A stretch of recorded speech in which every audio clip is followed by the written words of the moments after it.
London বৈঠকের পর নির্ভর বিএনপি প্রধান উপদেষ্টাকে পক্ষপাত মুক্ত থাকার আহ্বান নেতাদের। যৌথ বিবৃতিতে সরকারের নিরপেক্ষতা ক্ষুণ্ণ বলছে জামায়াত, হতাশ এনসিপি। কাল থেকে অফিস আদালত খোলায় রাজধানীর পথে জনস্রোত। ঢাকা টাঙ্গাইল মহাসড়কে গাড়ির চাপ, ট্রেন লঞ্চেও ভিড়। 6 জেলায় সড়কে ঝরল 13 প্রাণ। পাল্টি হামলা অব্যাহত, ইসরায়েলের বহু স্থাপনা বিধ্বস্ত, নিহত 4, আহত 1.5 শতাধিক। বাংকারে রাত্রিযাপন নেতানিয়াহুর, ইরানে মৃত্যু ছাড়ালো 100।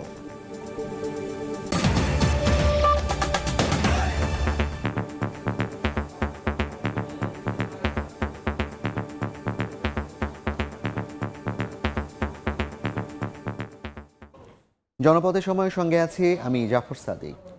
আগামী রমজানের আগে নির্বাচন হলে চলমান রাজনৈতিক সংকট কেটে যাবে বলে মনে করছেন বিএনপি নেতারা। একই সঙ্গে নির্বাচনের সময় সরকারকে নিরপেক্ষ থাকার আহ্বান জানিয়েছেন। এদিকে ইউনুস তারেক বৈঠকের পর লন্ডনে বসে যৌথ বিবৃতিতে সরকারের নিরপেক্ষতা ক্ষুণ্ণ হয়েছে জানিয়ে বিবৃতি দিয়েছে জামায়াত ইসলামী। বৈঠকে সংস্কার ও বিচারের চেয়ে ভোটের বিষয় বেশি গুরুত্ব পাওয়ায় হতাশ এনসিপি। এ অবস্থায় বিশ্লেষকরা বলছেন, এখন ঐকমত্যে পৌঁছাতে না পারলে সংকট বাড়বে। আহমেদ সালেহিনের রিপোর্ট। নির্বাচনী রোডম্যাপ নিয়ে চলমান সংকটের মধ্যেই ইউনুস তারেক বৈঠকে গলেছে বরফ। সরকার ও বিএনপির মধ্যকার অনড় অবস্থানও সহজ হয়েছে নির্বাচনের তারিখের পরিবর্তনের ইঙ্গিতে।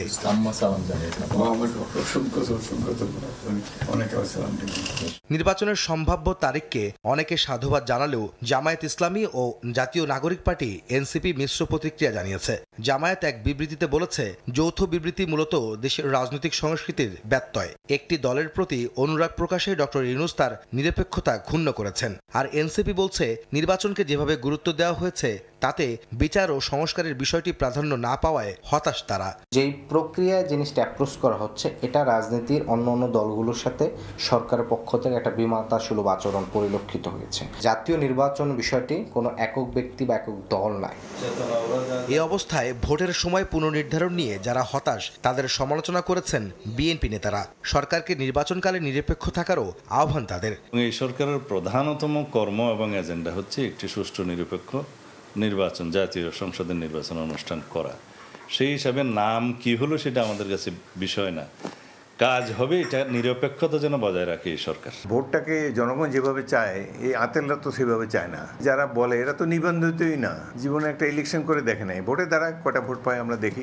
বিএনপি নেতারা বলছেন, সংস্কার চলমান প্রক্রিয়া, নির্বাচনের মাধ্যমে যে সরকার আসবে তারাই সংস্কার ও গণহত্যার বিচারকে এগিয়ে নিয়ে যাবেন।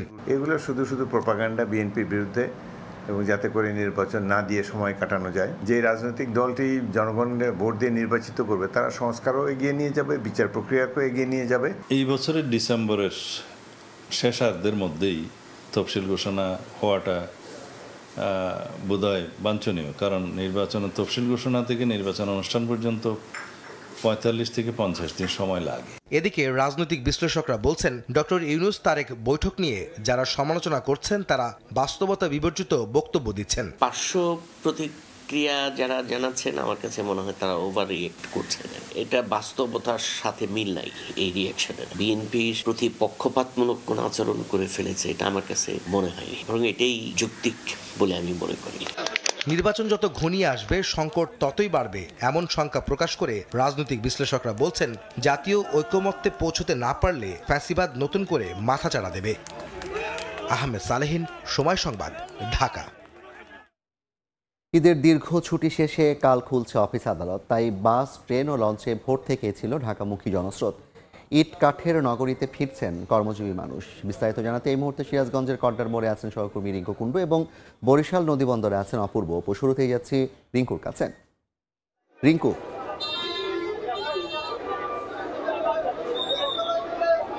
ঈদের ছুটি কাটিয়ে মানুষ কিন্তু আবারও রাজধানীতে ফিরছে এবং আমরা ভোর থেকে ছিলাম বঙ্গবন্ধু যে যমুনা সেতু যে পশ্চিম সংযোগ মহাসড়ক রয়েছে কড্ডার মোড় এলাকা। আমরা দেখেছি যে ভোর থেকে দুপুর পর্যন্ত বা বিকেল পর্যন্ত আমরা যে মহাসড়কে যানবাহনের প্রচুর চাপ ছিল, কারণ যমুনা সেতুর গোল চত্বর থেকে হাট্টিকুল মোড় পর্যন্ত কিন্তু অনেকটা ধীর গতিতে থেমে থেমে কিন্তু আসলে যানবাহন চলাচল করছিল, সেটি আমরা দেখছিলাম। কিন্তু দুপুরের পর থেকে মহাসড়কে যানবাহনের যে ধীর ক্ষয়ক্ষতি বা যানজট সেটি কিছুটা কমেছে, তবে যাত্রী চাপ কিন্তু কমেনি। আমরা দেখছি যে এখনো প্রচুর যাত্রী এখানে রয়েছে এবং উত্তরবঙ্গের বিভিন্ন জেলা থেকে ছেড়ে আসা যাত্রীবাহী বাসগুলো এখানে থামছে এবং যাত্রী নিয়ে কিন্তু আসলে রাজধানীর দিকে ছুটছে। এবং আমরা যেটি দেখেছি যে যাত্রীবাহী বাসের পাশাপাশি যে খোলা ট্রাক বা পিকআপে করে অনেক আসলে ফিরছে এবং যাত্রীরা যেটি বলছিলেন যে স্বাভাবিক সময় থেকে যে ভাড়া সেটি কিন্তু আসলে দ্বিগুণ নেওয়া হচ্ছে, অনেক যাত্রী আমাদের কাছে অভিযোগ করেছে।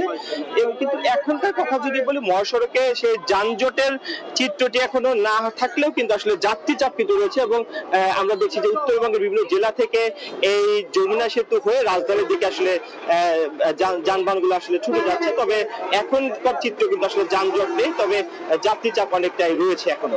তো এই ছিল সিরাজগঞ্জের মহাসড়ক থেকে আমার কাছে সবশেষ খবর। আমরা চলে যাচ্ছি বরিশালে, সেখানে রয়েছে আমাদের সহকর্মী অপু। ফেরার পালা। আর বরিশাল নদী বন্দরে আজকে উপচে পড়া যাত্রীদের ভিড় সেই বিকেল থেকে শুরু হয়েছে। এখন টইটুম্বুর একেবারেই বরিশাল নদী বন্দরের পল্টনগুলো রয়েছে, প্রত্যেকটি জায়গায় কানায় কানায় পূর্ণ। এবং যে 10টি লঞ্চ আজকে বরিশাল থেকে ঢাকার উদ্দেশ্যে ছেড়ে যাবে, আর কিছুক্ষণ বাদে হয়তো এক এক করে ছাড়া শুরু করবে। রাত 8:30টার পর থেকে শুরু হবে, 9টা পর্যন্ত এক এক করে 10টি লঞ্চ ছেড়ে যাবে। প্রত্যেকটি লঞ্চে এই মুহূর্তে কানায় কানায় পূর্ণই রয়েছে। এবং এর আগে দেখেছি যে কেবিন কিংবা সোফা সমস্ত টিকিট অনেক আগেই বিক্রি শেষ হয়ে গেছে। এখন সাধারণ যে জায়গাগুলো রয়েছে, ডেকের জায়গা, সেই তৃতীয় শ্রেণীর ডেকের জায়গা ছাপিয়ে লঞ্চের যে সামনের করিডোর রয়েছে, বারান্দা রয়েছে, সেই বারান্দা, আমি সেই বারান্দার ছবিটি একটু দেখাতে চাই। যে বারান্দা, যে সামনে যে ছবিটা এখন দেখছেন, যে এটি হচ্ছে লঞ্চের একেবারে বারান্দার সামনের জায়গাটি। সেই জায়গাতেও এখন যাত্রীরা অবস্থান নিয়েছেন, তারা চাদর বিছিয়ে তারা ঢাকার উদ্দেশ্যে রওনা হবেন বলে জানিয়েছেন। কেননা কোনো সিট খালি নেই, যদিও বা আইন শৃঙ্খলা রক্ষাকারী বাহিনী কিংবা বিআইডব্লিউটি এর কর্মকর্তারা, বন্দর কর্মকর্তা জানিয়েছেন কোনো লঞ্চই যাতে করে অতিরিক্ত যাত্রী বোঝাই করতে না পারে সেই জায়গা থেকে তারা সতর্ক অবস্থায় রয়েছে। এরই মধ্যে কীর্তনখোলা 10 নামের একটি লঞ্চকে তারা আইনের আওতায় এনেছে, এর আগে 2জনকে আটক করেছে। ফলে তারা তাদের জায়গা থেকে সতর্কতা বাণী বা হুঁশিয়ারি দিয়েছে কোনো লঞ্চ যাতে অতিরিক্ত যাত্রী বোঝাই করতে না পারে। যাত্রীরা জানিয়েছেন যে যেহেতু টিকিট পাচ্ছে না, বাধ্য হয়েই তারা এখন লঞ্চের যে সামনের বারান্দা রয়েছে সেই সমস্ত জায়গা কিংবা প্রবেশপথ, সিঁড়ির যে জায়গাগুলো রয়েছে সেই সমস্ত জায়গায় তারা অবস্থান নিয়েছে। এবং দেখুন যে আজকে রাত 8:30টায় এই লঞ্চ এক এক করে ছাড়বে এখান থেকে। আগামীকাল ঢাকায় সদরঘাটে এই লঞ্চগুলো গিয়ে পৌঁছাবে সকাল 5টা কিংবা 6টার মধ্যে গিয়েই ঢাকার উদ্দেশ্যে পৌঁছাবে এবং নির্বিঘ্নে পৌঁছাতে পারবে বলেই প্রত্যাশা করছে এখানকার যাত্রীরা। যেমনি তারা নির্বিঘ্নে আসতে পেরেছে, ফিরতি যাত্রাটাও বরিশালের নৌবন্দর থেকে অন্তত সুন্দরভাবে হবে এমন প্রত্যাশাই করছে এখানকার যাত্রীরা। আমার কাছে সবশেষ বরিশাল থেকে নদীবন্দর থেকে এতটুকুই খবর ছিল। ঈদের ছুটি শেষে রাজধানীমুখী মানুষের খবর জানাতে যুক্ত ছিলাম বরিশাল এবং সিরাজগঞ্জ থেকে। দিনে দুপুরে র্যাবের পোশাক পরে উত্তরায় দুর্ধর্ষ ছিনতাই, টেনে হিঁচড়ে গাড়িতে তুলে নগদ এজেন্টের কোটি টাকা কেড়ে নিয়ে ফেলে যায় দুর্বৃত্তরা। স্বরাষ্ট্র উপদেষ্টা অপরাধীদের হুঁশিয়ারি দিয়ে বলেছেন, ছিনতাইকারীরা আইন শৃঙ্খলা বাহিনীর সদস্য হলেও ছাড় পাবেন না। যদি সে র্যাবের হয় সেও ছাড়া পাবে না। আর আপনারা জানেন অনেক সময় পুলিশের পোশাক পরে, র্যাবের পোশাক পরে, আনসারের পোশাক পরে আইসা অনেক অপকর্ম করতেছে, তাদের আমরা আইনের আওতায় নিয়ে আসবো। এমন ঘটনায় আতঙ্কিত রাজধানীবাসী বলছেন, আইন শৃঙ্খলা বাহিনী শক্ত পদক্ষেপ না নিলে এমন ঘটনার হবে পুনরাবৃত্তি। টহল টিমটা বাড়ানো উচিত এবং জায়গাও পরিমাণটাও বাড়ানো উচিত। পুলিশ প্রয়োজন হচ্ছে একটা এরিয়া ভিত্তিক সেল গঠন করুক। বর্তমান পরিস্থিতিতে বড় অঙ্কের টাকা স্থানান্তরের ক্ষেত্রে আইন শৃঙ্খলা বাহিনীর সহায়তা নেওয়ার পরামর্শ অপরাধ বিজ্ঞানীদের। পুলিশের যে সোর্সগুলো রয়েছে, সোর্সগুলোকে অ্যাক্টিভ করতে হবে। ঢাকার শহরে যে ক্রাইম জোনগুলো আছে, কারা সেখানকার চুরি বা ছিনতাইয়ের সাথে সহ অন্যান্য অপরাধগুলোর সাথে জড়িত, তাদেরকে তাদের বৈশিষ্ট্য বিবেচনায় সেখানে পুলিশের আলাদা আলাদা কার্যক্রম গ্রহণ করা। জনপদের সময় আরও থাকছে।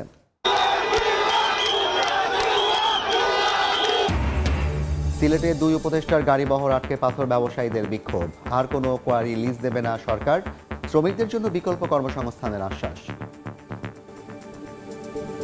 গাজীপুরের শ্রীপুরে ছাঁটাইয়ের প্রতিবাদে বিক্ষোভ করেছেন একটি কারখানার শ্রমিকরা। কারখানা থেকে সরিয়ে দিতে চাইলে যৌথ বাহিনীর সঙ্গে তাদের ধাওয়া পাল্টা ধাওয়া হয়। ঘটনাস্থল থেকে 45 জনকে আটক করা হয়েছে। প্রত্যক্ষদর্শী ও আন্দোলনকারীরা জানান, গত 4 জুন 10 শ্রমিককে ছাঁটাই করে ডিজাইন টেক্স নেটওয়ার্ক কারখানা কর্তৃপক্ষ। ঈদের ছুটির পর সকালে কারখানায় ফিরে ছাঁটাইয়ের প্রতিবাদে মূল ফটকে তালা ঝুলিয়ে বিক্ষোভ শুরু হয়। উত্তেজিত শ্রমিকরা কারখানার প্রবেশ পথ আটকে রাখে। দুপুরে কারখানার গেট ভেঙে ভেতরে প্রবেশ করে আন্দোলনরত শ্রমিকদের কারখানার বাইরে বের করে দেয় যৌথ বাহিনী। সে সময় সেনাবাহিনী ও পুলিশকে লক্ষ্য করে ইটপাটকেল ছোড়েন বিক্ষুব্ধরা। পরে ধাওয়া দিয়ে তাদের ছত্রভঙ্গ করে যৌথ বাহিনী। একের পর এক ছোড়া ক্ষেপণাস্ত্রে বিধ্বস্ত ইসরায়েলের প্রাণকেন্দ্রের বিভিন্ন স্থাপনা। এ পর্যন্ত 4 জন নিহতের তথ্য জানিয়েছে দেশটির গণমাধ্যম। আহত হয়েছেন 1.5 শতাধিক। শুক্রবার রাতে হামলার পরই প্রতিরক্ষা মন্ত্রীকে নিয়ে বাংকারে অবস্থান নেন বেনিয়ামিন নেতানিয়াহু। ইরানের সর্বোচ্চ ধর্মীয় নেতা ইসরায়েলকে অন্ধকারে নিমজ্জিত করার হুমকি দেন। তেল আবিবের বুকে এভাবেই আঘাত হানে ইরানের ব্যালিস্টিক ক্ষেপণাস্ত্র। মুহূর্তেই কেঁপে ওঠে ইসরায়েলের প্রাণকেন্দ্র। ইসরায়েলের হামলার জবাবে শুক্রবার রাতে শতাধিক ক্ষেপণাস্ত্র ছোড়ে ইরান। প্রতিরক্ষা মন্ত্রণালয়, অর্থনৈতিক কেন্দ্র, বিমান ঘাঁটি, হাইফা বন্দর সহ বেশ কয়েকটি গুরুত্বপূর্ণ স্থাপনায় আঘাত হানে ইরানের ক্ষেপণাস্ত্র। অপারেশন 2 প্রমিস 3 নামে 150-র বেশি স্থানে হামলা চালায় তেহরান। যদিও যুক্তরাষ্ট্রের সহায়তায় বেশিরভাগ ক্ষেপণাস্ত্র প্রতিহতের দাবি করেছে তেল আবিব। ইরানের ক্ষেপণাস্ত্র হামলার পরই প্রতিরক্ষা মন্ত্রী ইসরায়েল কাৎজকে নিয়ে একটি বাংকারে যান নেতানিয়াহু। সেখানে মন্ত্রিসভা সদস্যদের সঙ্গে আলোচনার মাধ্যমে ইসরায়েলের প্রধানমন্ত্রী পরিস্থিতি পর্যালোচনা করেন বলে জানান এক কর্মকর্তা। বোমা নিরোধক আশ্রয় কেন্দ্রে অবস্থান নেন সাধারণ নাগরিকরাও। ভোরের আলো ফোটার সঙ্গে সঙ্গে স্পষ্ট হয় তেল আবিবের ক্ষয়ক্ষতি। আন্তর্জাতিক গণমাধ্যমে প্রকাশিত ভিডিওতে দেখা যায় ইরানের ক্ষেপণাস্ত্র হামলায় বিধ্বস্ত হয়েছে বেশ কিছু আবাসিক ভবন। বেশ কয়েকজন হতাহতের খবরও পাওয়া গেছে। ইসরায়েল যুদ্ধ শুরু করেছে জানিয়ে দেশটির প্রতি কোনো দয়া করা হবে না বলে হুঁশিয়ারি করেছেন ইরানের সর্বোচ্চ ধর্মীয় নেতা আয়াতুল্লাহ আলী খামেনি। ইসরায়েল ভয়ঙ্কর ভুল করেছে, তারা অন্যায় কাজ করেছে। ইনশাআল্লাহ এর পরিণতি তাদের ধ্বংস ডেকে আনবে। এই ছিল জনপদের সময়।